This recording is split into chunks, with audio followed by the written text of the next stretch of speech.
রোকসানা পারভীন আপনি লিখেছেন, সালাতে অলসতা আসলে করণীয় কি? সালাতে যদি অলসতা আসে তাহলে সেক্ষেত্রে আমাদের যেটি করতে হবে যে সালাতের আগ্রহ বাড়ানোর জন্য, সালাতে মনোযোগিতা বাড়ানোর জন্য সালাতের গুরুত্ব বিষয়ক বিভিন্ন বক্তব্য আছে, শুনতে পারেন এবং সে সম্পর্কিত অনেকগুলো বই আছে, সেগুলো পড়তে পারেন এবং নেককার এবং আব্দে সালেহ বা আল্লাহর প্রিয় বান্দা মুত্তাকি পরহেজগারদের সোহবত এবং সান্নিধ্যে আপনি উঠতে পারেন, ওঠা বসা করতে পারেন, তাহলে ইনশাআল্লাহ বিদিনিল্লাহ সালাতের অলসতা দূর হবে বলে আশা করছি। এমনি নুরুন নবী আপনি লিখেছেন, নামাজে ডান পা নড়ে গেলে নামাজের কোনো অসুবিধা হবে কি? নামাজ যদি ডান পা নড়ে যায় কোনো অসুবিধা নেই, কিন্তু যদি ডান পা আপনি রুকু সেজদাতে একবারও না লাগান জমিনে, তাহলে সেক্ষেত্রে নামাজ হবে না। আপনার পা আছে সুস্থ পা, অথচ আপনি পা জমিনে লাগাচ্ছেন না, তাহলে নামাজ হবে না।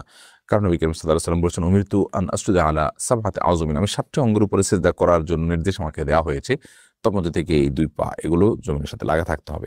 তবে সামান্য একটু এদিক সেদিক হয়ে গেল, একটু সময়ের জন্য উঠে গেল সামান্য, আবার আপনি জায়গা রেখে ফেলেন, তাতে কোনো অসুবিধা হবে না। শারমিন আক্তার আপনি লিখেছেন, ব্যবহৃত টিভি বিক্রি অথবা কাউকে দিয়ে দিলে গুনাহ হবে কিনা? ব্যবহৃত টিভি আপনি বিক্রি করে দিতে পারেন, সেটা বিশেষ করে কোনো ভিন্ন ধর্মের মানুষের কাছে জায়েজ হতে পারে বা মুসলমানের কাছেও জায়েজ হতে পারে, কারণ এটা ব্যবহারের উপর নির্ভর করে। যদি সে ভালো ব্যবহার করে, এখান থেকে ভালো কিছু দেখে, তখন তার জন্য এটা জায়েজ হতে পারে, সেই হিসাবে আপনি এটি বিক্রি করতে পারেন। সিয়াম আহমদ লিখেছেন, আজ থেকে ২ বছর আগে একটা প্রেম করতাম, শয়তানের ধোঁকায় পড়ে তাকে আমি বলি তুমি কবুল বলো, আমি কবুল বলি, তারপর আমরা কবুল বলি, এতে কি সত্যিকারের বিয়ে হয়ে গেছে? কেউ জানে না, কোনো সাক্ষীও ছিল না। কয়দিন পরে আমি তার সাথে ব্রেকআপ করি, আল্লাহ মাফ করুক, এর কারণে বিয়ে হয়নি। তবে আপনাদের এই জঘন্য অপরাধ এবং বিবাহ বহির্ভূত যে সম্পর্ক আপনারা করেছেন, সেজন্য আল্লাহ তাআলার কাছে মাফ চাইতে হবে, ইস্তেগফার করতে হবে, ক্ষমা প্রার্থনা করতে হবে এবং ভবিষ্যতে এ ধরনের পাপাচারের পথে ভুলেও না মানা দেওয়ার এবং না হাঁটার তওবা প্রতিজ্ঞা আল্লাহ তাআলার কাছে করতে হবে। তানজিল আপনি লিখেছেন, পর্দা করার পর বেশিক্ষণ থাকলে আমার শারীরিক সমস্যার কারণে মাথা গরম হয়ে যায় এবং শ্বাসকষ্ট হয়, এবং এই অবস্থাকে আমি মুখ খোলা রাখতে পারবো?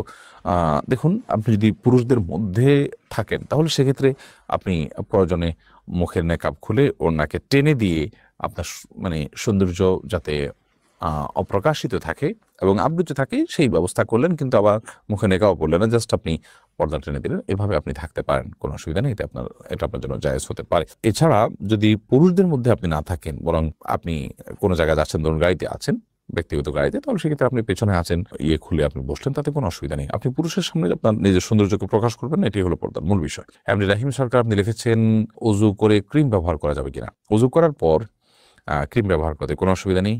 লোশন, ক্রিম, তেল এগুলো ব্যবহার করা যেতে পারে, এগুলো কোনো ক্ষতিকর বিষয় নয়। ব্যাপারী আশরাফুল আলম আপনি লিখেছেন, হুজুর পর্নো ভিডিও থেকে বাঁচার উপায় কি? এটা থেকে বাঁচার উপায় হলো, প্রথমত নিজের বিরুদ্ধে নিজে একটু হার্ড অ্যাকশনে যেতে হবে এবং প্রয়োজনে এই ধরনের ভিডিও ইত্যাদি সবগুলো রিমুভ করে নিজের সেট, মোবাইল ইত্যাদি এগুলোকে পরিচ্ছন্ন করতে হবে। প্রয়োজনে মোবাইল সেট পরিবর্তন করে বাটন ফোনে চলে যেতে হবে। মোবাইল ফোন হাতের কাছে রাখা যাবে না, বিক্রি করে কাউকে দান করে ৬ মাস ১ বছরের জন্য দূরে সরে যেতে হবে। সেই সাথে নির্জনতা পরিহার করতে হবে এবং আপনার খুবই নেককার মুত্তাকি পরহেজগার মানুষগুলোর সাথে একান্তে সারাদিন উঠা বসা, তাদের সাথে মেলামেশা করার চেষ্টা করতে হবে। ফারজানা ফারিন আপনি লিখেছেন, না জেনে কাউকে মিথ্যা অপবাদ দিলে পরে জানতে পারলে তার কাছে কি মাপ চাইতে হবে? দেখুন, না জেনে যদি কাউকে মিথ্যা অপবাদ দেন আপনি, তাহলে সেক্ষেত্রে পরবর্তীতে যখন জানতে পারলেন যে তার প্রতি অপবাদ দিয়েছেন, তার প্রতি অবিচার করেছেন, তার হক নষ্ট করেছেন, অবশ্যই তার কাছে আপনি মাপ চাইবেন। কারণ কোনো মানুষ তার প্রতি আপনি যখন অপবাদ দিলেন, তাহলে সেক্ষেত্রে এটা তার হক নষ্ট করলেন, অতএব তার কাছে অবশ্যই আপনি মাপ চাইবেন।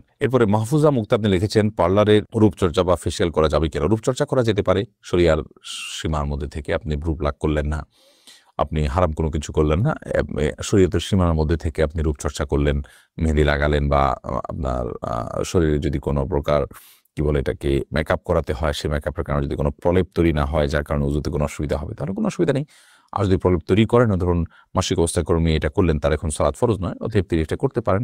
এক কথা, শরীয়তের কোনো বিধান যদি লঙ্ঘন না হয়, তাহলে সেক্ষেত্রে রূপচর্চা বা ফেসিয়াল করাতে কোনো অসুবিধা